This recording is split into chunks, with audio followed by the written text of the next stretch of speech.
Kabayan, kumusta? Anong balita sa inyo?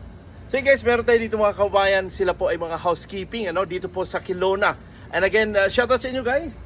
Hi guys! Shoutout po sa mga Pinoy dyan! Ayun. So again, paano kayo nakarating ng Canada? Sa Kando po, Kando Agency po. Agency sa Pilipinas yun. Dito po sa Canada. Dito na sa Canada. Doon naman sa Philippines po, yung First Dynamic.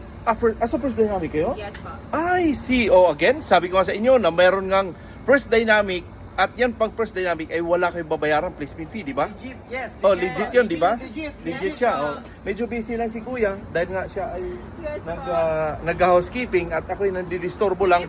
Subalit again, maraming salamat sa inyo ha. Kayo palagi! Ayun, hello. So again, maraming salamat guys sa inyo lahat. Sana po ay makapag-apply kayo at makapag-collab tayo dito at magkwento-kwentuhan tayo at mag-shoutout. So ganoon po man, maraming salamat sa inyong lahat. Yun, thank you so much. Ingat po kayo ha. Sige pa! Bye-bye.